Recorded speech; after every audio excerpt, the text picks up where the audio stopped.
Hey everybody, Frank Spear back with you for another episode of Watch This. Today again, I'm going to ask you to bear with me. I'm going to suggest something to you. I've started to see this about a month ago in a bunch of places in Scripture, and I want to just put it out there for your consideration. Not being dogmatic here, but I'm seeing some definite connections and just throwing it out there for your consideration like I've already said. Exodus chapter 33.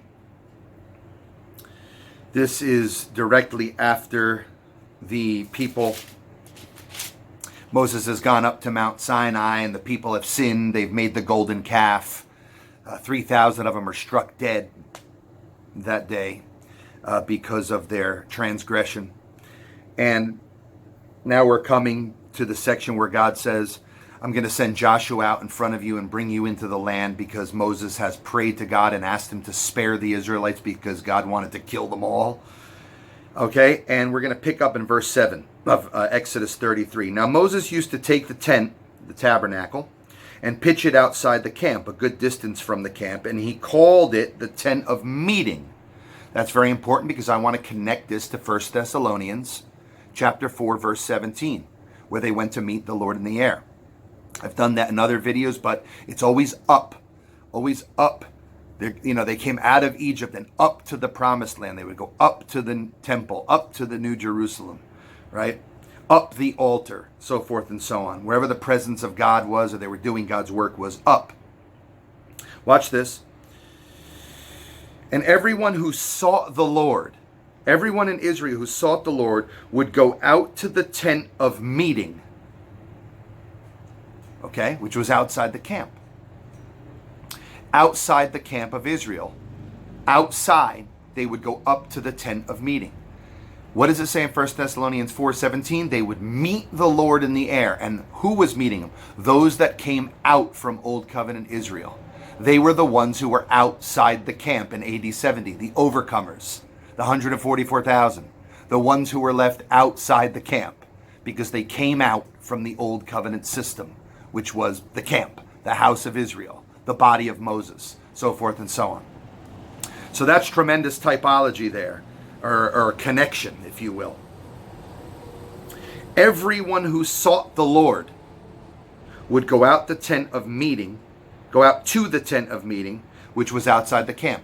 1 Thessalonians 4:17 says they would meet the Lord in the heavens. We know that this tabernacle, the holy place inside the tabernacle, was viewed by Israel as the heavens.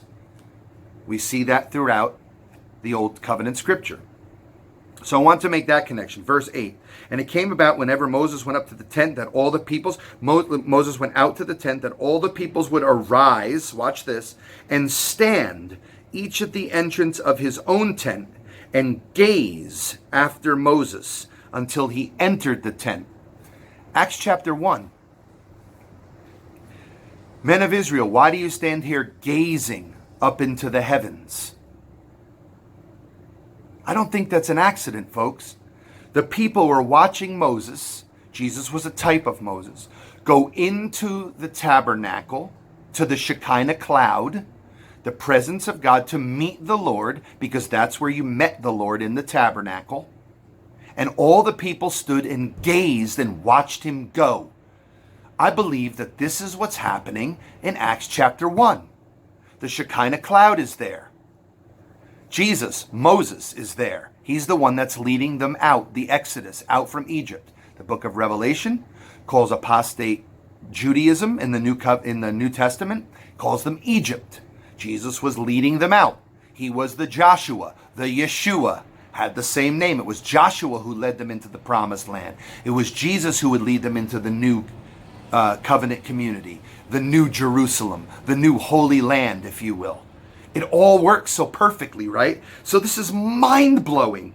They're standing here watching Moses go into the Shekinah glory. Where was the Shekinah glory? It was in the tabernacle. Where was Jesus? In Acts chapter 1. And also in Luke 24. They're on the Mount of Olives, and Jesus, I'm suggesting to you now, just to consider, I'm contemplating it myself, because the language is so perfect, it perfectly dovetails here. They're on the Mount of Olives. Jesus goes down Mount of Olives and up to the temple complex where the Shekinah glory was. Right? Now he's the Shekinah glory. So he's in the cloud and he goes up to the temple. Remember, he could disguise himself. He goes up to the heavens, which the temple and the tabernacle symbolized. Now, if you want to say, no, Jesus literally floated away, okay. It really doesn't matter because it was all 2,000 years ago. Okay, so whatever it was, it's long over. But look at the continuity here. Look at the echoes here. Look at the connections here. Right? He goes up into the temple. Moses went into the tabernacle and they gazed and watched him go. This says they gazed and watched him go into heaven too, into the tabernacle. Were they gazing and watching him go away from them and into the temple? Remember, he disguised themselves from people. They couldn't recognize him unless he wanted them to after his resurrection. And then what does it say? Watch this. Gets even more mind-blowing. Whenever Moses encountered the tent, the pillar of cloud would descend and stand at the entrance of the tent, and the Lord would speak with Moses. So the pillar of cloud is here, the heavens are here in the metaphorically of the tabernacle. In Acts chapter 1, in Luke 24, the pillar of cloud is there. The people standing there gazing are there. The heavens, the temple is there. The people are watching him go into the temple. Watch this. Verse 10, when all the people saw the pillar of cloud standing at the entrance of the tent, all the people would arise and worship at the entrance of the tent. Wow. Look at Luke 24. And Jesus led them out as far as Bethany. He lifted up his hands and blessed them.